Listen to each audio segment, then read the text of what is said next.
Imagínate en los zapatos de un colono francés en 1718, acabas de terminar un viaje agotador de varios meses cruzando el Atlántico. Atrás quedaron las tormentas, las enfermedades y el miedo constante a que se acabaran las provisiones. Frente a ti se extiende la costa de la futura Luisiana, y ahora surge la pregunta más crítica de todas. ¿Dónde fundar una colonia e invertir cada recurso que tienes? Tienes opciones. La exploración del terreno muestra que hay zonas elevadas y suelos firmes, ubicados bastante por encima del nivel del mar. Existen lugares a lo largo del río Mississippi que ofrecen el mismo acceso estratégico a las rutas comerciales, pero sin complicaciones innecesarias. Sin embargo, en lugar de tomar la decisión lógica, decides construir una ciudad en un pantano. Y no es cualquier pantano, es una depresión situada por debajo del nivel del mar, donde el suelo es, literalmente, lodo líquido. Este lugar está infestado de mosquitos que transmiten enfermedades peligrosas, y cualquier estructura pesada, inevitablemente, comenzaría a hundirse en ese terreno inestable. Y aún así, la historia oficial afirma que fue precisamente aquí donde se decidió levantar edificios de ladrillo y catedrales de piedra. Una decisión así parece carecer de todo sentido común, ya que la geografía, los tiempos y la tecnología necesaria de aquel periodo no encajan en absoluto con la versión oficial. Aquí es donde surge una sospecha natural. ¿Qué tal si los colonos franceses no construyeron Nueva Orleans desde cero? ¿Qué tal si la encontraron? Existe la posibilidad de que en este sitio ya existiera una metrópoli avanzada, una especie de Venecia de Tartaria, que para cuando llegaron los europeos estaba parcialmente inundada o enterrada bajo capas de sedimento. Cuando Jean-Baptiste Lemoyne de Bienville llegó en 1718, pudo haber encontrado solo las partes superiores de los edificios asomando del agua, como los restos de una civilización sumergida. Toda la historia de la fundación podría ser solo una fachada conveniente para ocultar la existencia de una Atlántida americana, una antigua civilización sobre cuyas ruinas la gente ha caminado por 3 siglos sin darse cuenta de qué hay bajo sus pies. Nueva Orleans está ubicada, de hecho, en una cuenca gigantesca, donde algunos barrios están de 2 a 6 metros por debajo del nivel del lago Pontchartrain y del río Mississippi. La ciudad es un embudo en un suelo saturado, que por leyes de la naturaleza debería estar bajo el agua. La explicación oficial para esto es el hundimiento del suelo por el peso de las construcciones y la compactación natural de los sedimentos. Pero eso no explica la elección inicial del lugar. Expertos en geotecnia confirman que la tierra bajo la ciudad consiste en depósitos aluviales, capas de arcilla, limo y arena que no sirven como base sólida. Levantar objetos pesados en un suelo así, sin usar pilotes profundos que bajen 20 o 30 metros hasta encontrar un sustrato estable, lleva inevitablemente a resultados catastróficos. Sin embargo, esa tecnología simplemente no existía en el siglo XVIII. A pesar de eso, para la década de 1750, la ciudad ya estaba llena de impresionantes estructuras de piedra y ladrillo que siguen en pie hoy, como si estuvieran ancladas a algo mucho más profundo y confiable que el inestable fango del pantano. La contradicción entre la historia oficial y la realidad se vuelve todavía más evidente si te detienes a observar la arquitectura misma de la ciudad. El suelo bajo Nueva Orleans no es simplemente tierra inestable. Es como un pastel de capas compuesto por arcilla, limo y materia orgánica completamente empapado de agua.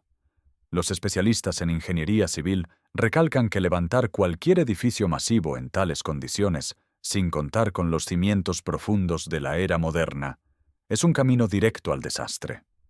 Sin embargo, desafiando todas las leyes de la física y la lógica, para mediados del siglo XVIII ya se erigían aquí imponentes estructuras de piedra y ladrillo, diseñadas con lo mejor de la arquitectura monumental europea. Un caso que llama poderosamente la atención es la Catedral de San Luis, que domina la Plaza Jackson.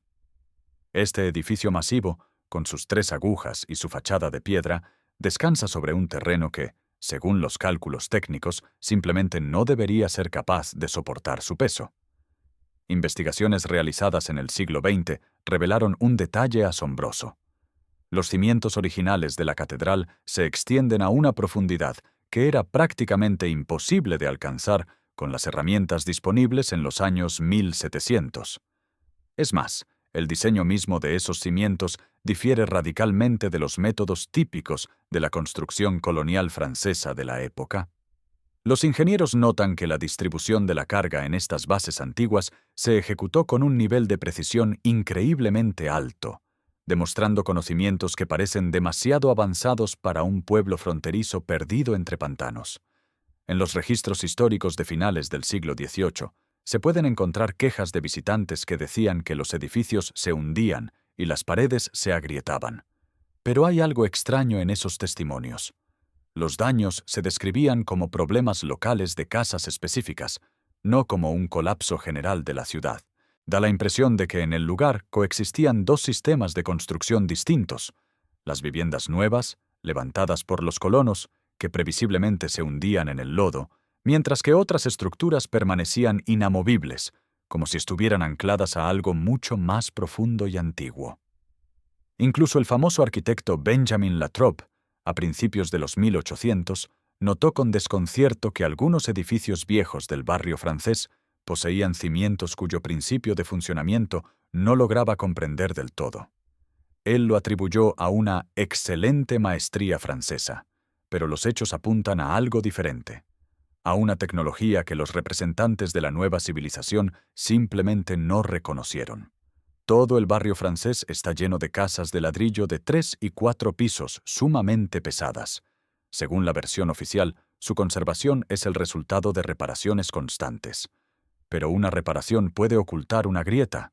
No puede evitar que miles de toneladas de ladrillo se sumerjan en el limo líquido. Estos edificios se mantienen en pie como si formaran parte de un todo, conectados a una base oculta bajo tierra que ya existía mucho antes de la llegada de los primeros pobladores. Pero si los cimientos garantizan la estabilidad física, el diseño exterior de estas casas sugiere la existencia de un sistema todavía más enigmático que atraviesa la ciudad entera. Es imposible imaginar el aspecto del barrio francés sin sus famosos balcones adornados con el más fino hierro fundido. La historia oficial nos presenta este encaje de hierro como un exceso estético, un tributo a la moda de la época victoriana destinado a resaltar el estatus de los dueños de las mansiones. Sin embargo, si dejamos de lado los términos artísticos y observamos estas estructuras desde la perspectiva de la física y la ingeniería, surge un panorama completamente distinto. Todo el casco antiguo está literalmente envuelto en una red metálica que, al mirarla de cerca, se parece más a un complejo circuito integrado o a una instalación industrial que a un simple adorno. Estos ornamentos de hierro poseen una precisión matemática asombrosa. Los patrones fractales que se repiten, las formas geométricas resonantes y las conexiones específicas entre los elementos sugieren que estamos ante vías de conducción. El metal no está simplemente colgado en las paredes, está integrado en la estructura misma de los edificios, conectándose con agujas metálicas en los techos y descendiendo hasta lo profundo de los cimientos. En una era donde la electricidad se consideraba oficialmente un lujo o un experimento peligroso, Nueva Orleans ya estaba envuelta en una red ideal para captar y distribuir electricidad atmosférica. Existen múltiples testimonios de que, antes de la electrificación masiva de la ciudad a finales del siglo XIX, las calles de Nueva Orleans se iluminaban con una luz extraña y suave, que los contemporáneos describían como un resplandor de otro mundo. Leyendas locales y viejas notas periodísticas mencionan fenómenos atmosféricos inusuales sobre el barrio francés. Durante las tormentas, los balcones de hierro no solo se mojaban, sino que parecían acumular energía, creando un campo electromagnético casi imperceptible alrededor de los edificios. Investigadores de historia alternativa sugieren que estas estructuras formaban parte de un sistema global de energía inalámbrica y que su diseño decorativo servía solo como camuflaje para antenas de alta tecnología. El misterio se vuelve todavía más profundo al considerar que el hierro fundido, material con el que se fabricaron la mayoría de estas rejillas, posee propiedades magnéticas únicas. Con una configuración determinada, tales estructuras pueden resonar con las frecuencias de la Tierra o recolectar carga estática del aire húmedo de Luisiana. Esto explicaría por qué precisamente en Nueva Orleans, con su humedad extrema, este sistema se desarrolló a una escala tan masiva. Pero si esto era una red energética, entonces requería un control colosal sobre el entorno. Una ciudad de alta tecnología no podía existir en el caos de la naturaleza salvaje. Para mantener el funcionamiento de tales sistemas, era necesario dominar por completo el elemento que siempre fue el principal enemigo de esta región: el agua. Y como resulta evidente, bajo la capa de sedimento y el asfalto moderno se oculta una infraestructura hídrica, cuya escala obliga a replantear todo lo que sabemos sobre las capacidades de la gente de aquel entonces. Esta red oculta de canales y bombas no estaba destinada simplemente a secar los pantanos, sino a convertir a la ciudad en un mecanismo perfectamente calibrado, donde el agua y la energía trabajaban en una unidad inquebrantable. Para entender la verdadera naturaleza de Nueva Orleans, hay que dejar de verla como una simple ciudad terrestre. En su esencia, se trata de un nodo hidrotécnico de lo más complejo, una auténtica Venecia de Tartaria, donde el agua no era el enemigo, sino el elemento clave de toda la infraestructura. Las crónicas oficiales describen las primeras décadas de la ciudad como una lucha constante contra las inundaciones, donde supuestamente los colonos cavaban a mano zanjas de drenaje muy primitivas. Sin embargo, los mapas antiguos y los planos de la ciudad dibujan una realidad totalmente distinta. Ante nosotros aparece un sistema de canales diseñado a la perfección, que recuerda más a un microchip moderno que a intentos caóticos por escapar del pantano. Las dimensiones de esta red hidráulica son sencillamente asombrosas. Bajo el pavimento actual y las capas de sedimento se ocultan enormes túneles de ladrillo y conductos abovedados, construidos con una maestría que difícilmente encaja con las capacidades de los primeros pobladores. Estas estructuras no solo servían para desviar el exceso de humedad, generaban la circulación necesaria para que funcionara una metrópolis de tipo anfibia. Cuando a finales del siglo XIX la ciudad se vio en la necesidad de modernizar a gran escala su sistema de drenaje, los ingenieros de la época, como Albert Baldwin Wood, no solo construyeron algo nuevo, sino que a menudo tropezaban con construcciones ya existentes de una solidez increíble. Oficialmente se les llamó intentos tempranos de los colonos, pero su tamaño y la calidad de su mampostería dejaban claro que fueron hechas por quienes poseían conocimientos de hidráulica superiores a los de la era industrial. Lo que causa más desconcierto son las antiguas estaciones de bombeo. Algunas parecen templos monumentales de un pasado industrial. En su interior albergaban bombas capaces de mover volúmenes colosales de agua, volúmenes que parecen excesivos para la población que oficialmente vivía en la ciudad. Estas máquinas estaban integradas en un sistema único con los canales, creando un paisaje artificial totalmente controlado por el hombre. Existe la teoría de que esta red hídrica trabajaba en conjunto con la electricidad atmosférica de la que hablamos antes. El agua actuaba como un gigantesco cable a tierra o electrolito, transformando a toda la ciudad en una sola planta de energía. Este pensamiento de ingeniería tan increíble no se limitaba únicamente a los barrios residenciales. La red hidráulica de Nueva Orleans estaba conectada con el mundo exterior a través de una cadena de cuerpos de agua y arroyos artificiales que se extendían mucho hacia el interior del continente. Y es justo ahí, en las afueras de este imperio acuático, donde se ubican objetos que terminan de destruir el mito del pantano salvaje.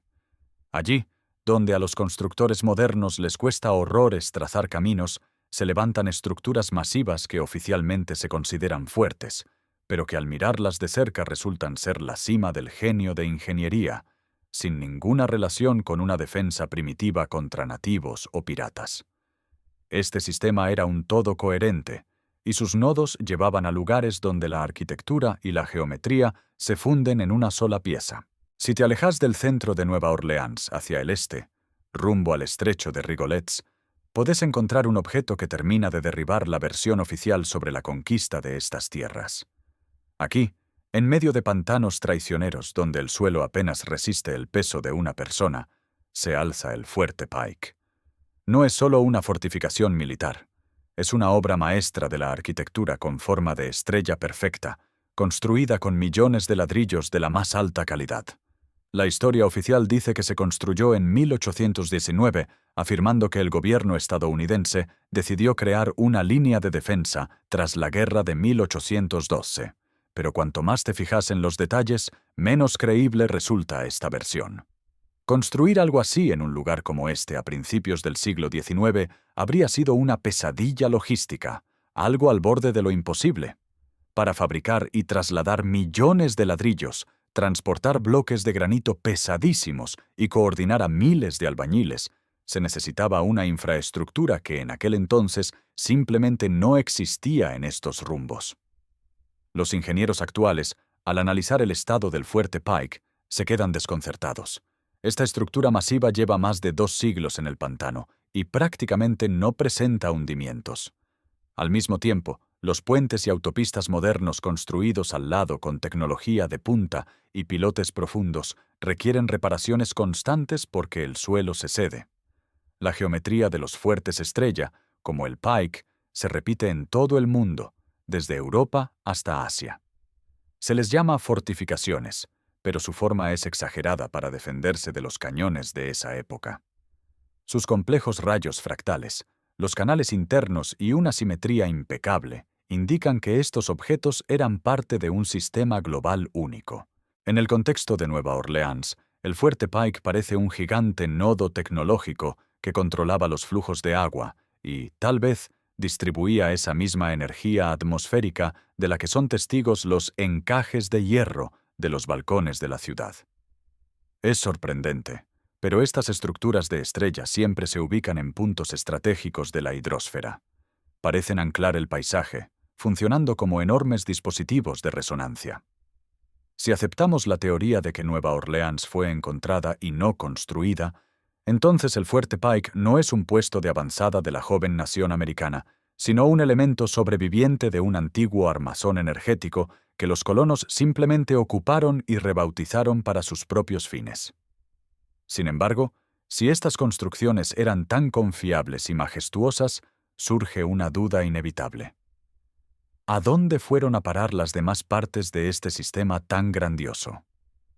Resulta que las huellas de la destrucción deliberada de la arquitectura antigua nos llevan a uno de los eventos más extraños en la historia de la ciudad. El periodo de las grandes exposiciones, que bajo la máscara de una fiesta del progreso, borraron para siempre de la faz de la tierra la verdadera grandeza del pasado. El final del siglo XIX estuvo marcado por un fenómeno extraño y masivo, la época de las exposiciones universales.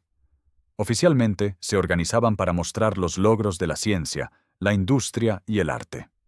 Sin embargo, si observamos de cerca la historia de Nueva Orleans, la Exposición Mundial del Algodón de 1884 no parece una fiesta del progreso, sino más bien un acto grandioso para borrar huellas del pasado. Para realizar este evento, se levantaron construcciones colosales en un tiempo récord. El edificio principal de la exposición ocupaba una superficie increíble de 33 acres. Era la estructura de madera más grande del mundo en ese momento. Las crónicas oficiales aseguran que este objeto ciclópeo fue diseñado y construido en tan solo un año, y todo esto en medio de un terreno pantanoso. Resulta sumamente difícil creer que en la década de 1880, usando solo caballos, trabajo manual y sierras de vapor, se pudiera erigir una obra maestra arquitectónica de tal magnitud. La lógica nos dice algo distinto. Estas estructuras no se construyeron desde cero. Las exposiciones se utilizaban a menudo como una forma de apropiación temporal y posterior legalización de edificios antiguos que ya estaban ahí.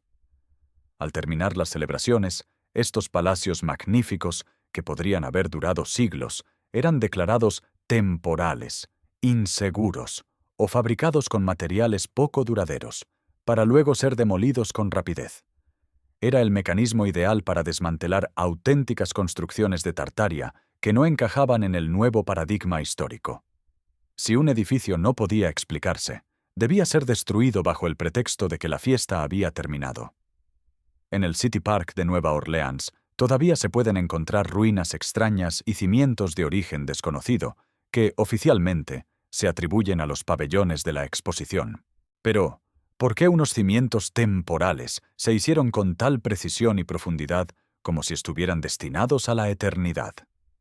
¿Por qué en las fotos antiguas estos pabellones parecen templos antiguos majestuosos, con columnatas y cúpulas que hoy sería imposible recrear con el mismo nivel de maestría? Esta gran limpieza no solo afectó a las áreas de exposición.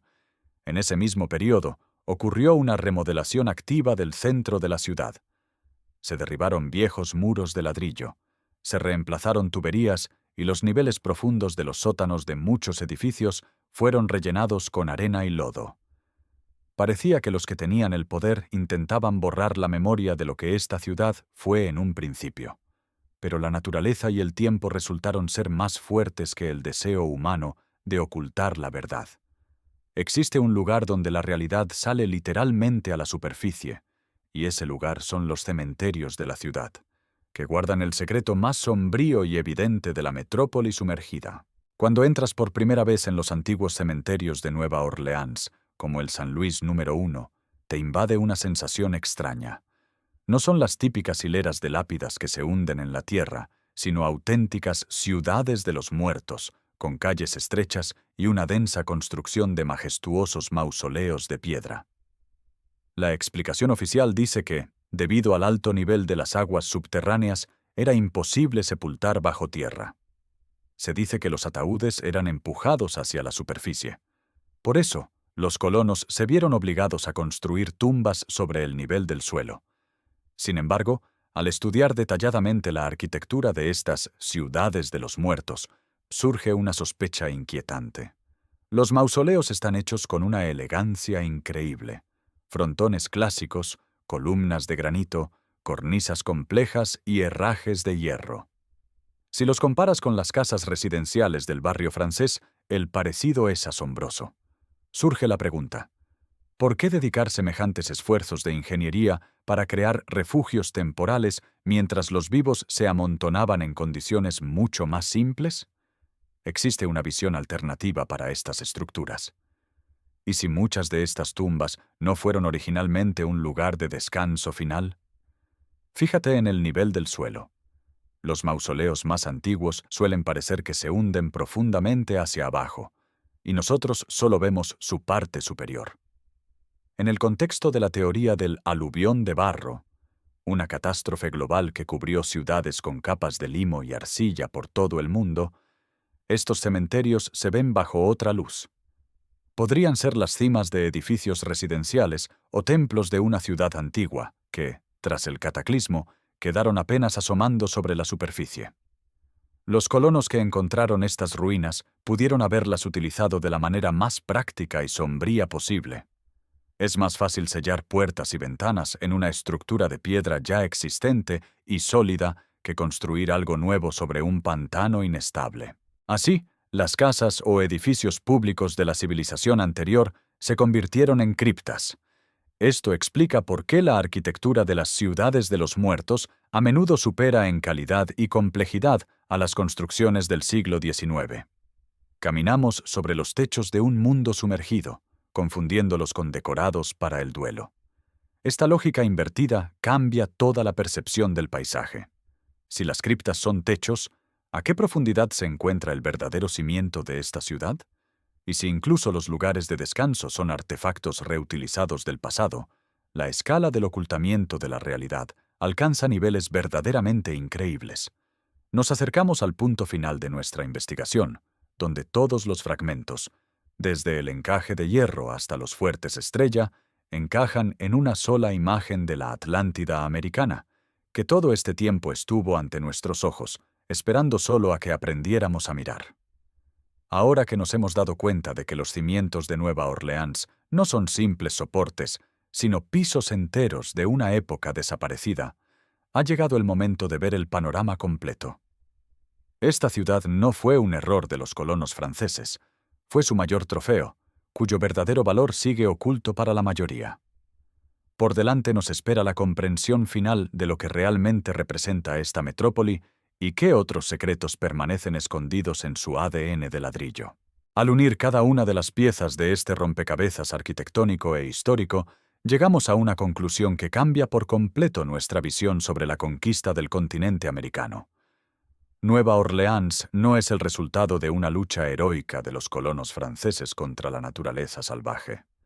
Es una grandiosa Atlántida americana que no hace falta buscar en el fondo del océano, porque llevamos 300 años caminando por sus calles. Toda la crónica oficial que relata cómo hombres con sombreros de 3 picos y palas primitivas levantaron metrópolis de piedra en el lodo líquido, empieza a desmoronarse bajo el peso de hechos irrefutables. Si aceptamos que la ciudad fue encontrada y restaurada parcialmente, en lugar de ser construida desde cero, todo cobra sentido. La lógica de una elección de ubicación imposible es reemplazada por la lógica del uso pragmático de lo que quedó de una gran civilización del pasado. El barrio francés, a pesar de su nombre, conserva los rasgos de una cultura cuyos rastros encontramos por todo el globo bajo el nombre general de Tartaria. Los encajes de hierro de los balcones, que captan energía del aire mismo, los fuertes estrella que sujetan la línea costera con su geometría sagrada y la complejísima hidráulica de los canales. Todos son elementos de un organismo único de alta tecnología. Nos acostumbramos a considerar estos detalles como antigüedades encantadoras o excesos decorativos, pero en realidad son evidencias. Cada caminata por el casco antiguo se convierte en un viaje por las ruinas de un mundo más avanzado, que fue adaptado y rebautizado por sus nuevos dueños. Lo que llamamos historia de América resulta ser, al analizarlo, la historia del asentamiento y la explotación de objetos que ya existían. Cuando la escala real de esta civilización se volvió demasiado evidente, se activaron las herramientas de la gran limpieza. Las exposiciones universales y las reconstrucciones deliberadas, destinadas a ocultar las anomalías arquitectónicas. Pero ni la censura más meticulosa pudo taparlo todo. Las ciudades de los muertos siguen alzándose sobre la tierra, recordándonos que, bajo la capa de lodo y asfalto, se esconden pisos enteros, salones y calles que se sumergieron en el olvido durante un cataclismo global. Nueva Orleans recuerda la verdad, incluso si la gente la ha olvidado. El encanto de la ciudad se transforma en la tragedia de los conocimientos perdidos, y cada ladrillo viejo se vuelve testigo de un fraude grandioso. Entender esto nos obliga a preguntarnos, si un objeto tan masivo como una metrópoli entera fue apropiado y reescrito, ¿qué otras ciudades en diferentes rincones del planeta ocultan su verdadera naturaleza bajo la máscara del estilo colonial? No somos simples residentes o turistas. Somos herederos que aún no han dimensionado su herencia. Nos quedó bajo el mando una infraestructura complejísima, cuyo propósito apenas comprendemos, manteniéndola operativa solo de forma parcial. La verdadera historia de Nueva Orleans es un llamado a abrir los ojos y ver, tras las fachadas familiares, los contornos de un mundo que fue mucho más majestuoso de lo que los libros de texto nos permiten creer. La Atlántida no está perdida. Está aquí, en Luisiana, y espera a quienes estén listos para admitir lo obvio. No construimos este mundo. Solo lo encontramos en los pantanos del tiempo. La historia vive cuando se cuenta. Suscríbete, porque lo que viene después no lo has escuchado nunca antes.